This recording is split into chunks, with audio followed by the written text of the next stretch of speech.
Rota 66. Quando um anjo aparece, ele aparece de uma forma que não desperta muita curiosidade. Às vezes se falava com anjo, né? Hebreus vai dizer que alguns hospedaram anjos sem saber.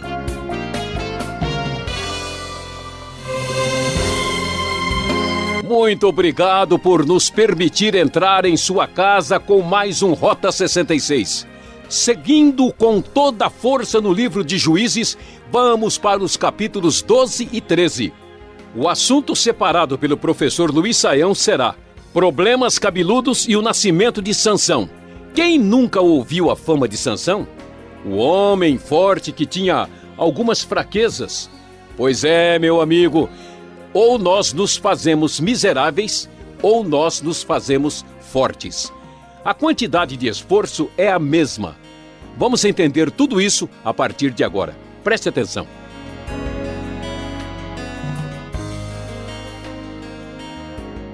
É isso mesmo que você ouviu, a situação estava difícil, os problemas no tempo dos juízes eram os mais complicados possíveis. Talvez você está reclamando da sua vida ou reclamando do governo e da política, você não viu nada aqui no livro de Juízes. Quantos problemas sérios nós vamos ver? Qual é o grande problema cabeludo que vamos perceber, encontrar aqui já no início do capítulo 12, logo no versículo inicial? Nós temos um conflito tremendo de Jefté contra Efraim. Os homens de Efraim foram convocados para a batalha, dirigiram-se para Zafon e disseram a Jefté: por que você foi lutar contra os amonitas sem nos chamar para irmos juntos? Vamos queimar a sua casa e você junto. Olha só que coisa surpreendente. Você veja que em Juízes o problema não são só os inimigos externos, é a confusão tremenda dentro do próprio povo, entre as tribos. Nós vimos, não faz tanto tempo assim, que quase que as 2,5 tribos da Cisjordânia entram numa batalha terrível contra os demais israelitas. Jefté então diz: eu e o meu povo estávamos envolvidos numa grande contenda com os amonitas, e embora os tenha chamado, vocês não me livraram das mãos deles. Quando vi que vocês não ajudariam, arrisquei a vida e fui lutar contra os amonitas, e o Senhor me deu vitória. E por que vocês vieram para cá hoje? Para lutar contra mim? Jefté reuniu então todos os homens de Gileade e lutou contra Efraim. Os gileaditas feriram os efraimitas porque eles tinham dito: vocês gileaditas são desertores de Efraim e de Manassés. Os gileaditas tomaram as passagens do Jordão que conduziu a Efraim. Sempre que um fugitivo de Efraim dizia: deixem-me atravessar, os homens de Gileade perguntavam: você é efraimita? Se respondesse que não, diziam: então diga Shibolete. Se ele dissesse Sibolete, era uma questão linguística, fonética. Sem conseguir pronunciar corretamente a palavra, prendiam-no e matavam-no no lugar de passagem do Jordão. 42.000 efraimitas foram mortos naquela ocasião. Veja que coisa terrível, que problema sério. Realmente é como dissemos, são problemas cabeludos no próprio povo de Deus. E o texto termina aqui, esta pequena parte, dizendo que Jefté liderou Israel por 6 anos e depois morreu e foi sepultado em Gileade. Depois dele, tivemos 3 juízes que são apenas mencionados no capítulo 12, Ibzan, Elon e Abdon. Ibzan de Belém também não recebe muita atenção. Ele governou por apenas 7 anos. Depois nós temos Elon, que é de Zebulon, que liderou Israel por 10 anos, e depois Abdon lidera Israel posteriormente durante apenas 8 anos e era da terra de Efraim. E aqui então nós temos apenas essa menção sem referência mais detalhada a esses juízes citados no final do capítulo 12. Neste momento de grande dificuldade, com os problemas sérios, terríveis, nós vamos encontrar uma possível esperança com o nascimento de Sansão diante dos problemas cabeludos de Israel. Os israelitas voltaram a fazer o que o Senhor reprova, e por isso o Senhor os entregou na mão dos filisteus durante 40 anos, diz o primeiro versículo do capítulo 13. Havia um homem em Zorá chamado Manoá, conforme lemos na NVI, do clã da tribo de Dan, e ele tinha uma mulher estéril. Então, certo dia, o anjo do Senhor apareceu a ela e lhe disse: você é estéril, não tem filhos, mas engravidará e dará à luz um filho. Todavia tenha cuidado, não beba vinho nem outra bebida fermentada, e não coma nada impuro, e não se passará navalha na cabeça do filho que você vai ter, porque o menino será nazireu, consagrado a Deus desde o nascimento. Ele iniciará a libertação de Israel das mãos dos filisteus. Os filisteus eram um povo mais forte, mais poderoso, mais bem preparado militarmente, e o nascimento de Sansão mostra a intervenção divina para livrar Israel da mão dos filisteus, de uma maneira muito especial e extraordinária. Mais uma vez, como aparece na Bíblia, um homem escolhido por Deus, filho de mãe estéril. A mulher então contou ao marido e disse que o homem de Deus havia falado com ela. Era como um anjo de Deus, de aparência impressionante, conforme lemos na NVI. Não lhe perguntei de onde tinha vindo, e ele não me disse o seu nome. Mas ele me assegurou: você engravidará e dará à luz um filho. E explicou também a necessidade do voto exigido por parte do grande mensageiro divino. E o texto então prossegue: Manoá, o pai do menino, orou ao Senhor: Senhor, eu te imploro que o homem de Deus que enviaste volte para nos instruir sobre o que fazer com o menino que vai nascer. Deus ouviu a oração de Manoá, e o anjo de Deus veio novamente falar com a mulher quando ela estava sentada no campo. Manoá, seu marido, não estava com ela, mas ela foi correndo contar ao marido: o homem que me apareceu outro dia está aqui. Manoá levantou-se e seguiu a mulher. Quando se aproximou do homem, perguntou: foste tu que falaste com a minha mulher? Sim, disse ele. Quando as tuas palavras se cumprirem, Manoá perguntou: como devemos criar o menino? O que ele deverá fazer? O anjo do Senhor respondeu: sua mulher terá que seguir tudo o que eu lhe ordenei. Ela não poderá comer nenhum produto da videira, nem vinho ou bebida fermentada, nem comer nada impuro. Terá que obedecer a tudo o que lhe ordenei. Manoá disse ao anjo do Senhor: gostaríamos que ficasses conosco. Queremos oferecer-te um cabrito. Olha só que coisa interessante. E o anjo do Senhor respondeu: o anjo do Senhor é o próprio Senhor, é uma teofania, Deus manifesto para anunciar o grande livramento. Se eu ficar, não comerei nada, mas se você preparar um holocausto, ofereça-o ao Senhor. Manoá não sabia que ele era o anjo do Senhor. Então Manoá perguntou ao anjo do Senhor: qual é o teu nome, para que prestemos homenagem quando se cumprir a tua palavra? E ele respondeu: por que perguntam o meu nome? Meu nome está além do entendimento, diz o versículo 18. Uma possibilidade de entender o texto original também é: o nome é maravilhoso.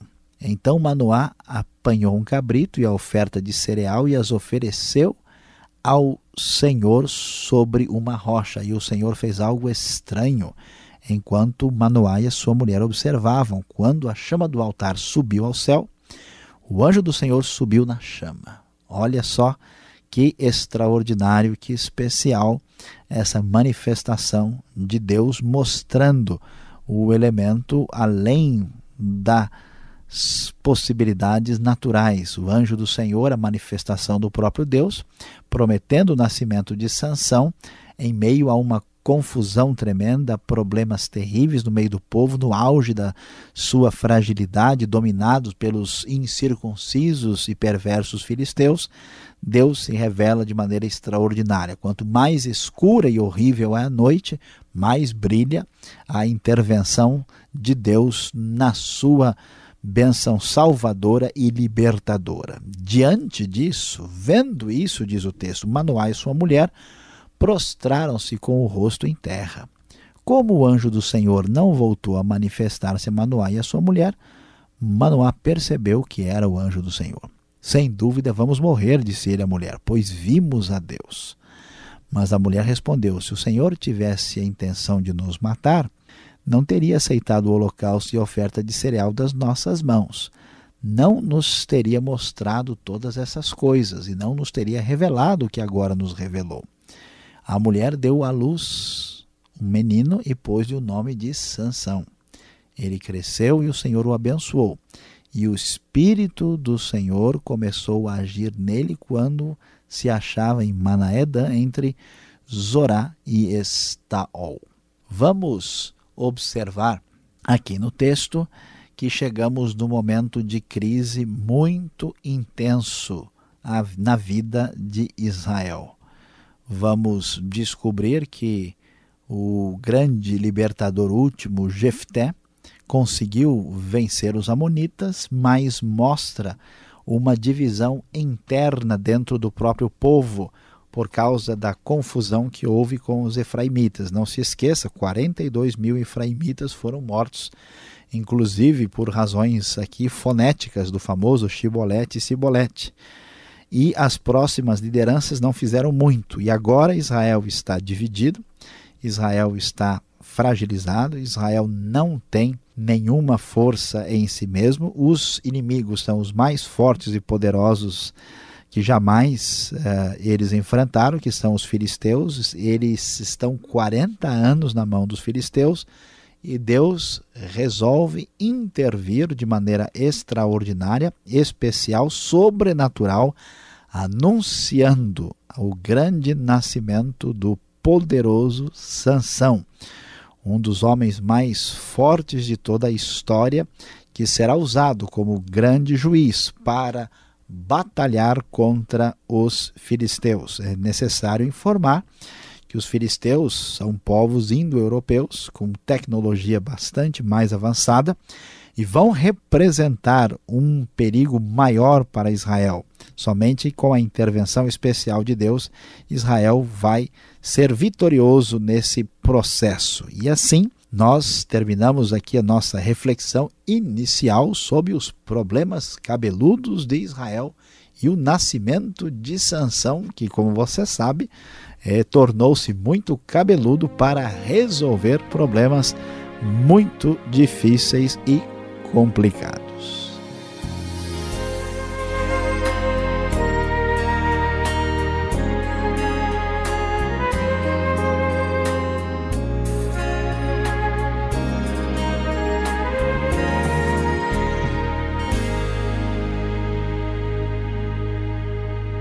Enquanto nos preparamos para a segunda parte do programa Rota 66, vamos dizendo que a produção e apresentação é de Luiz Saião. Criação e redação Alberto Veríssimo. Na locução Beltrão, seu amigão. Caixa Postal 18.113, CEP 04626-970, São Paulo, capital. E-mail rota66@transmundial.com.br. Essa é a série Juízes, destacando os capítulos 12 e 13. Tema da aula: Problemas cabeludos e o nascimento de Sansão. Rota 66, o caminho para entender o ensino teológico dos 66 livros da Bíblia. Realização Transmundial. E voltamos para tirar as dúvidas.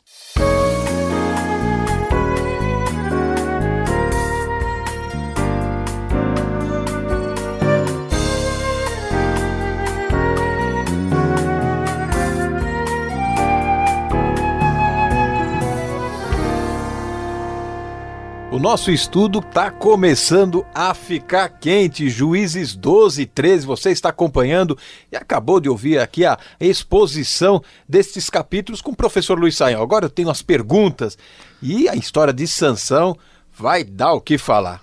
O que de fato aconteceu nessa história aqui do Shibolete e do Sibolete? Para mim não ficou muito bem entendido, nem sei se quem está acompanhando, os nossos amigos estão acompanhando, e entendeu. Será que é uma marca diferente aí de chiclete de bola, um Shibolete? Explica para nós, Saião.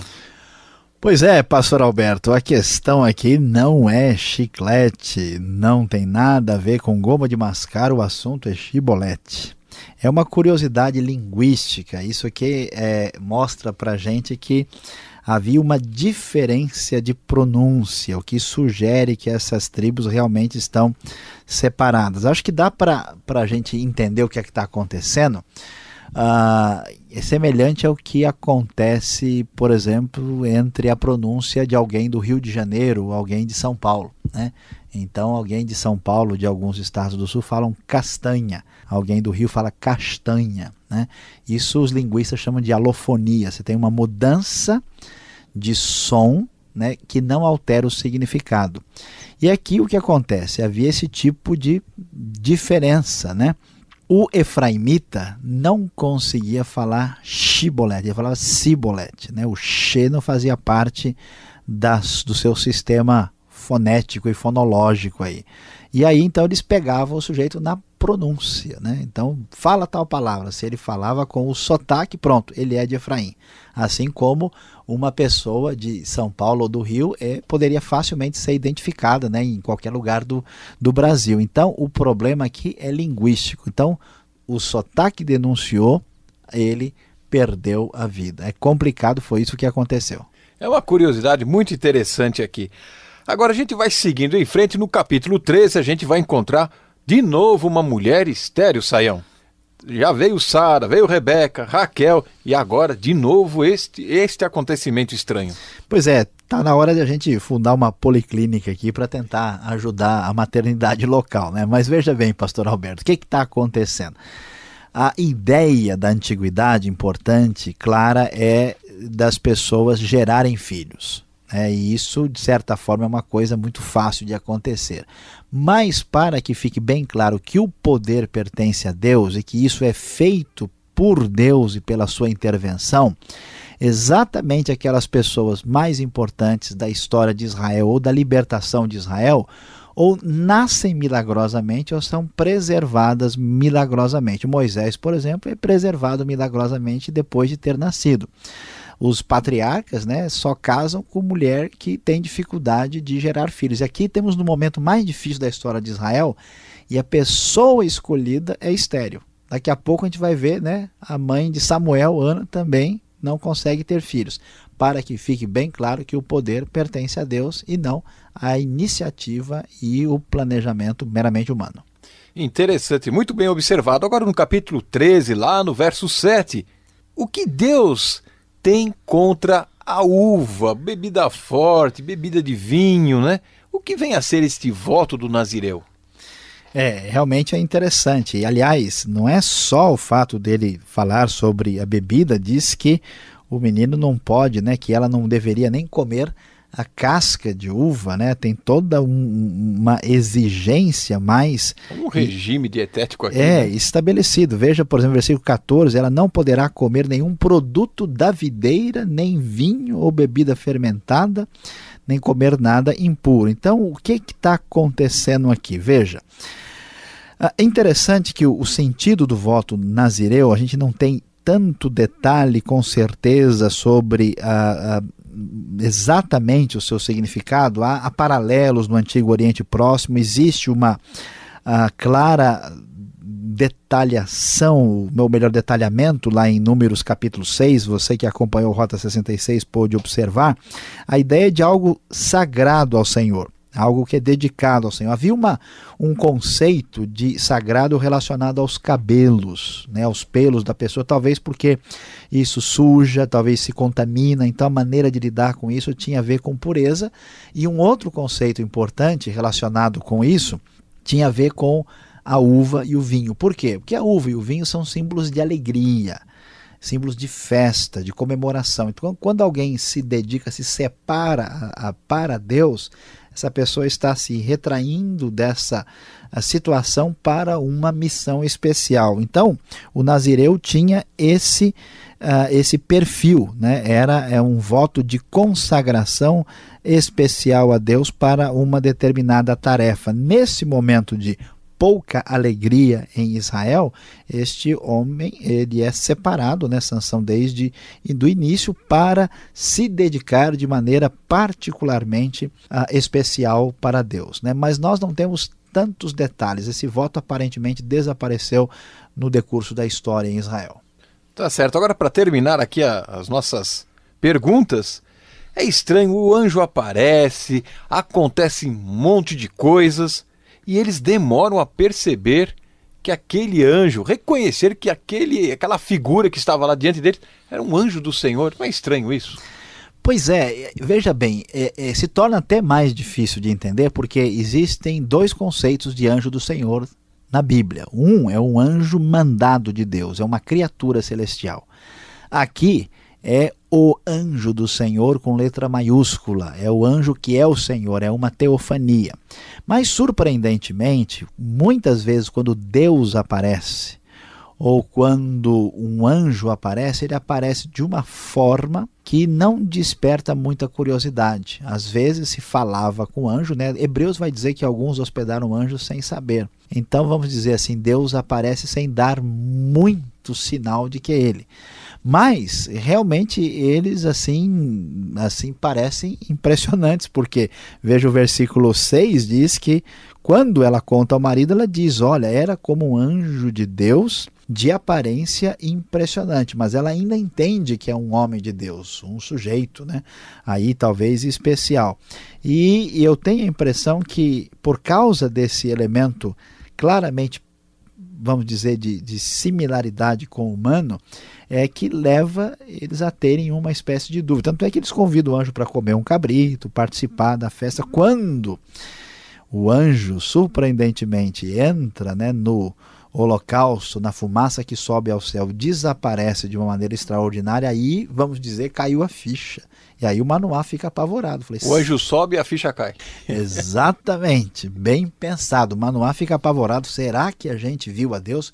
Porque todo mundo sabe que eles até poderiam ver Deus, como acontece em vários lugares, mas ninguém vê Deus na sua plenitude, ninguém vê Deus no seu rosto, porque senão é fulminado, desaparece, vira pozinho por causa do seu poder e da sua glória. Então ele fica com medo, será que a gente viu mais do que devia? E aí ele fica assustado, e aqui a gente vê uma coisa muito especial, Deus age de uma forma a mostrar sua proximidade com o ser humano, né? E ao mesmo tempo a sua distância, a sua glória, o seu poder, sua transcendência junto com a própria imanência. Sayão, muito obrigado pela explicação. Você continue ligado, sintonizado. Vamos à aplicação do estudo para você.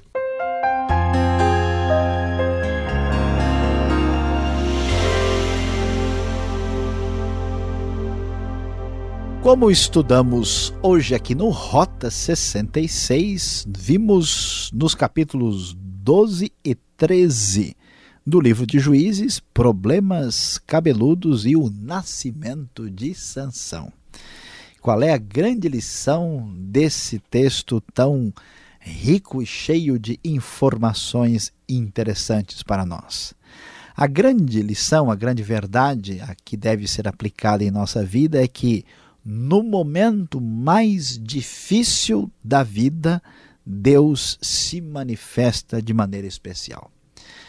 Nós, depois de lermos alguns capítulos de Juízes, talvez nem vamos conseguir dormir direito de noite, porque é desanimador. É tanta guerra, tanta batalha, tanta desobediência, tanta idolatria, agora para piorar, confusão no meio do próprio povo. A gente fica assustado. Será que esse pessoal é povo de Deus mesmo?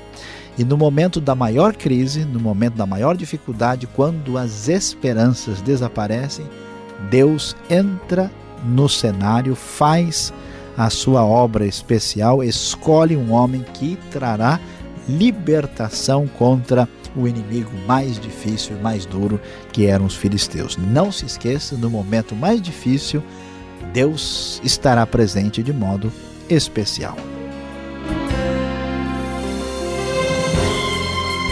Termina aqui Rota 66. Espero você nesta sintonia e horário. E obrigado a Paulo Batista, que esteve na técnica de som. Acesse o site transmundial.com.br e saiba mais sobre esse trabalho. Aquele abraço.